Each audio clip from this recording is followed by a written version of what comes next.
Ramakrishna শরণম YouTube চ্যানেলে সকল রামকৃষ্ণ ভক্তমণ্ডলীকে স্বাগত। আমরা তো মায়ের অনেক অলৌকিক ঘটনার কথা পড়েছি বা শুনেছি। আজকের পাঠের বিষয় শ্রী শ্রী মায়ের তেমনই একটি অলৌকিক ঘটনার কথা।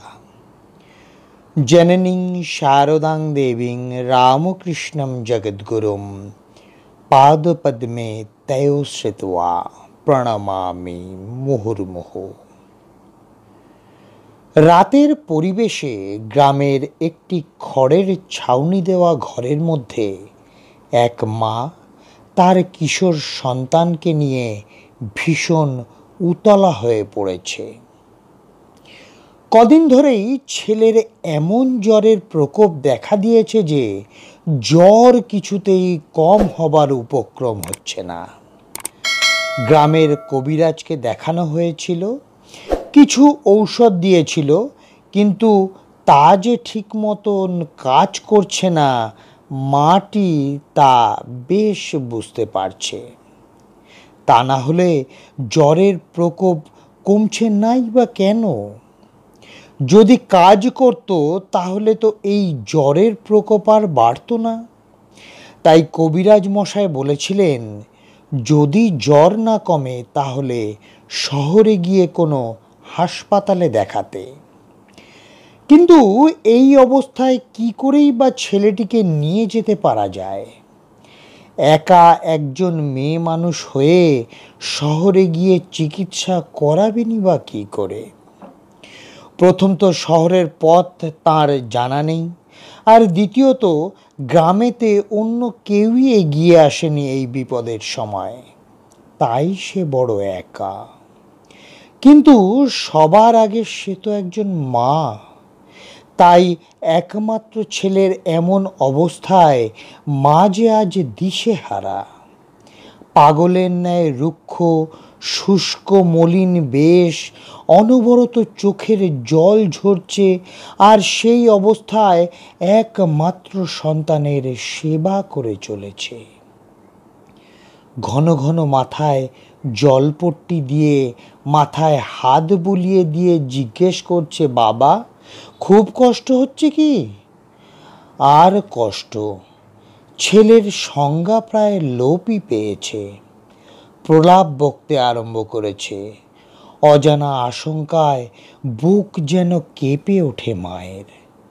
মাতৃত্বের মমতায় যেন দুকুল ছাপিয়ে উঠেছে। ঈশ্বর কেড়ে নেবেন না তো মায়ের বুক হতে সন্তানকে? সহায় সম্বল বলতে তো এইটুকু। পৃথিবীতে সম্পর্কের বাঁধনে যে আর কেউ নেই। যদি কিছু হয়ে যায় তাহলে তো সে বড় একা হয়ে যাবে। হায় ঈশ্বর, কেড়ে নিও না মায়ের কোল থেকে পুত্রকে। এমনভাবে শূন্য করে দিও না মায়ের কোল। বলেই মাটির ঘরের দেওয়ালে টানানো একটি সারদা মায়ের ছবির দিকে ছেলেটির মা তাকিয়ে হাঁপুস নয়নে কাঁদছে। কাঁদতে কাঁদতে প্রায় মাটির মেঝেতে মাথা নুইয়ে দিয়ে বুক নিংড়ে যেন প্রার্থনা করছে ছেলের প্রাণ ভিক্ষার জন্য। একদিকে খাটের উপর নিস্তেজ হয়ে পড়া অচৈতন্য সন্তান, আর অপরদিকে জননী তার একমাত্র অবলম্বন সন্তানকে ফিরে পেতে প্রাণ ঢেলে আকুতি জানিয়ে বলছে, মা আমাকে তুমি কৃপা করো, তুমি তো মা, জগতের মা, তুমি তো বুঝতে পারবে মাতৃত্বের এই যন্ত্রণা। এইভাবে বেশ কিছু প্রহর পেরিয়ে গেল। গর্ভধারিণী মা একদিকে পড়ে আছে শ্রী শ্রী মায়ের চরণ তলে, আর অপরদিকে ছেলে পড়ে আছে বেদম জ্বরের প্রকোপে অচৈতন্য অবস্থায়। হঠাৎই সেই নিস্তব্ধতা ভেদ করে ছেলেটি খুব ক্ষীণ কণ্ঠে মা মা বলে ডেকে উঠল। চকিতে তার গর্ভধারিণী মাতা এক ছুটে গিয়ে অসুস্থ ছেলের বিছানায় উপস্থিত হলো। মাথায় হাত বুলাতে বুলাতে জিজ্ঞেস করছে, বল বাবা, বাবা বল, কেমন আছিস? ছেলেটি একটু দম নিয়ে, একটু মাথাটি সামান্য কাত করে দেওয়ালে টানানো শ্রী মায়ের ছবির দিকে তাকিয়ে বলছে, মা জানো তো, উনি এসেছিল আমার কাছে, আর আমার কষ্ট দেখে আমার মাথায় হালকা করে হাত বুলিয়ে দিয়ে গেছেন। কত সময় ধরে উনি আমার মাথায় হাত বুলাতে বুলাতে বলেছেন, বাবা খুব কষ্ট হচ্ছে না তোর, একটু সহ্য কর, দেখবি সব ঠিক হয়ে যাবে। আমি যেন স্পষ্ট সব শুনতে পাচ্ছিলাম, আর আধ বোঝা চোখে যেন দেখতে পাচ্ছিলাম মা। তারপর যখন চোখ পুরোপুরি মেলি, দেখি তখন যেন তিনি কোথায় চলে গেছেন, কেউ কোথাও নেই। মা, ওই মাটি কোথায় গেল গো? ছেলের মাথায় হাত দিয়ে দেখল জ্বরের প্রাবল্যে কিছু আগেই যখন গা পুড়ে যাচ্ছিল, সেই গা এখন অনেক শান্ত ও স্বাভাবিক। ছেলের কথাবার্তাও অনেক পরিষ্কার এবং সুস্থ বলে বোধ হচ্ছে।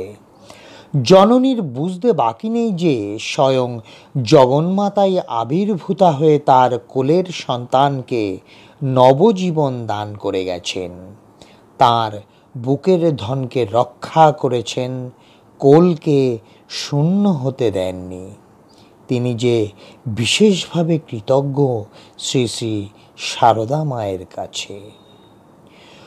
প্রবল ঝড়ের দাপট কেটে গেছে, রাত্রির অবসান হয়ে আস্তে আস্তে চারিদিক ফর্সা হয়ে উঠছে। মেঘমুক্ত আকাশে নীলাম্বরের বুকে নব অরুণের প্রভাতী ছটা অপূর্ব রূপে বিস্তৃত করছে ভৈরবী রাগে।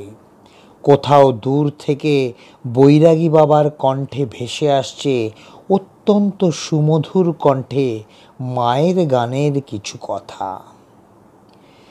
কেহ নেই যার, আছো তুমি তার, তব নাম ধরে ডাকি, আমারে দিও না ফাঁকি, আমার জীবনের শান্তি স্বরূপা মা সারদা নামে ডাকি। জয় মা সারদা, জয় মা সারদা, জয় মা সারদা।